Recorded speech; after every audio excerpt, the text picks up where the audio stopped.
इनकी नेशनलिटी खत्म नहीं हुई तो भारत खत्म हो जाएगा, क्योंकि देश के 13 टुकड़े हो चुके हैं। नमस्कार, डे नाइट न्यूज में आपका स्वागत है। इस वक्त की बड़ी खबर अयोध्या से आ रही है, जहां तपस्वी छावनी के महंत जगत गुरु परमहंस दास ने अपनी ही चिता सजाई। जी हां, पश्चिम बंगाल में हो रही हिंसा के विरोध में तपस्वी छावनी के महंत जगत गुरु परमहंस दास ने 8 मई को आत्मदाह की चेतावनी दी थी। उन्होंने घोषणा की थी कि यदि 24 मई तक पश्चिम बंगाल में हो रही हिंसा और हिंदुओं का उत्पीड़न नहीं रुका तो 25 मई को वह आत्मदाह कर लेंगे। इसके लिए तपस्वी छावनी के महंत जगत गुरु परमहंस दास ने अपनी चिता भी सजाई थी। कल रात से ही जगत गुरु परमहंस दास को प्रशासन मनाने के प्रयास में जुटा था और आज सुबह प्रशासन ने कामयाबी हासिल की है। जगत गुरु परमहंस दास से प्रशासन ने समय मांगा। इसके लिए जगत गुरु प्रशासन को 1 अक्टूबर तक का समय दिए हैं। उन्होंने कहा है कि अगर 1 अक्टूबर तक भारत को हिंदू राष्ट्र घोषित नहीं किया गया तो 2 अक्टूबर को जगत गुरु परमहंस दास सरयू के जल में जल समाधि ले लेंगे। संत परमहंस दास ने राष्ट्रपति को संबोधित एक ज्ञापन एसडीएम आयुष के माध्यम से भेजा है। परमहंस दास ने प्रशासन को 4 महीने का समय दिया है और ये मांग की है कि 1 अक्टूबर तक पश्चिम बंगाल में हो रही हिंसा रोकी जाए तथा भारत को हिंदू राष्ट्र घोषित किया जाए और मुस्लिम समाज के लोगों को नागरिकता न दी जाए, उन्हें शरणार्थी की श्रेणी में रखा जाए। अगर उनकी मांगे पूरी नहीं होती हैं तो वह गांधी जयंती 2 अक्टूबर के दिन सरयू के जलधारा में जल समाधि ले लेंगे।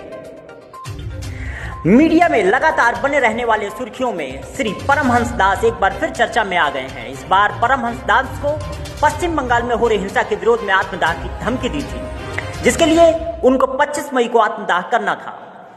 प्रशासन ने कल देर शाम से ही परमहंस से वार्ता कर उन्हें मनाने का प्रयास किया और प्रशासन के निवेदन पर परमहंस दास ने अपना आत्मदाह का कार्यक्रम निरस्त करते हुए भारत को हिंदू राष्ट्र घोषित किए जाने के लिए राष्ट्रपति को संबोधित एक पत्र प्रशासन के माध्यम से सौंपा है और उसमें मांग रखी है कि अक्टूबर तक उनकी मांगे पूरी नहीं की गई तो 2 अक्टूबर गांधी जयंती के दिन सरयू में जल समाधि ले लेंगे।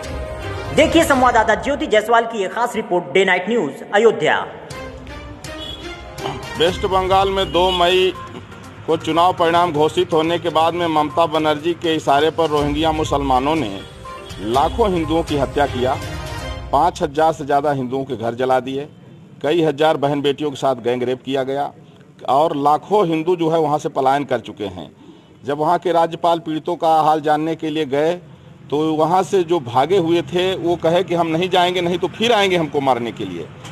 तो इसको लेकर के हमने चिता सजा दिया था और आज जो है 25 मई दोपहर 12 बजे मुझे आत्मदाह करना था, लेकिन हमसे समय मांगा गया कि वहाँ जो है तो न्यायिक जांच शुरू है, जब तक पूरी जांच न हो जाए तब तक थोड़ा समय दीजिए। तो हमने 4 महीने का समय दिया है और 2 अक्टूबर 2021 तक यदि हमारी बात नहीं मानी जाएगी तो फिर हमने कहा है कि सरजू जी में फिर जो है जल समाधि लेकर के दुनिया को अलविदा कहूँगा।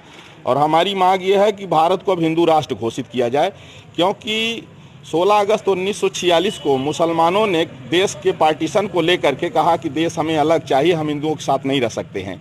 और जब हिंदुओं ने कहा नहीं हम भाई भाई हैं, साथ में रहेंगे, देश नहीं बंटने दिया जाए, तो जिन्ना के कहने पर मुस्लिम लीग ने एक फरमान जारी किया, डायरेक्ट एक्शन डे, जिसमें कई लाख हिंदुओं की, कई लाख सिखों की हत्या हुई थी।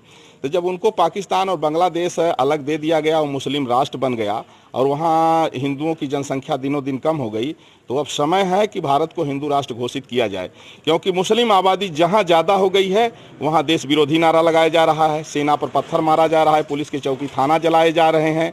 माने हर तरह से इनको जो है ये अपने सरिया के हिसाब से चलते हैं, संविधान के हिसाब से नहीं। तो जिसको संविधान पर विश्वास नहीं है, जिसको भारतीय संस्कृति पर विश्वास नहीं है, जिसको सरिया के हिसाब से चलना है, उनके लिए अलग देश दिया जा चुका है। जबकि भारत में हम लोगों ने उनको राष्ट्रपति पद दिया और पूरे विश्व में सबसे ज़्यादा सुखी संपन्न अगर मुसलमान है तो भारत के, लेकिन इसके बावजूद भी ये आतंकवादी को अपना भाई मान लेते हैं, रोहिंग्या को अपना भाई मान लेते हैं, गोधरा जैसे ये भीषण कांड कर जाते हैं, लेकिन हिंदुओं को बुत परस्त कह करके, हिंदुओं को जो है काफिर कह करके हिंदुओं की हत्या के लिए हर तरह का ये जिहाद कर रहे हैं। तो अगर इनकी नेशनलिटी खत्म नहीं हुई तो भारत खत्म हो जाएगा, क्योंकि देश के 13 टुकड़े हो चुके हैं। अब देश बंटवारा झेलने की स्थिति में नहीं है।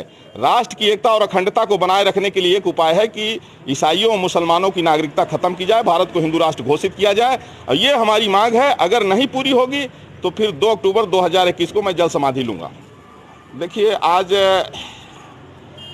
माननीय मुख्यमंत्री जी के कहने पर जो है सभी आला अधिकारी यहाँ थे और माननीय मुख्यमंत्री जी ने कहा कि थोड़ा समय और दे दीजिए।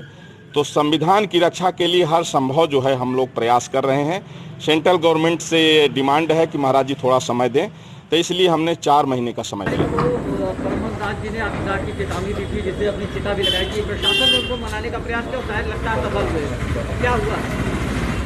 ऐसा है कि महंत जी ने आज का जो कार्यक्रम है उसको स्थगित कर दिया है और ज्ञापन अपना दिए हैं और पश्चिम बंगाल की जो घटना है उसके परिप्रेक्ष्य में तो ज्ञापन लिया गया है मजिस्ट्रेट साहब द्वारा और उसको उचित माध्यम से जो है ज्ञापन को पहुंचाया जाएगा और शांतिपूर्वक ज्ञापन संपन्न हुआ है। तो क्या आत्मदाह की जो चेतावनी दी थी, जो धमकी दिए थे, वो खत्म हो गया? उस बात को मान गए? हाँ, वो ख़त्म हो गया, वो मान गए हैं, वो ख़त्म हो गया। स्वतः जो है आप लोगों ने आपने उसको स्थगित किया।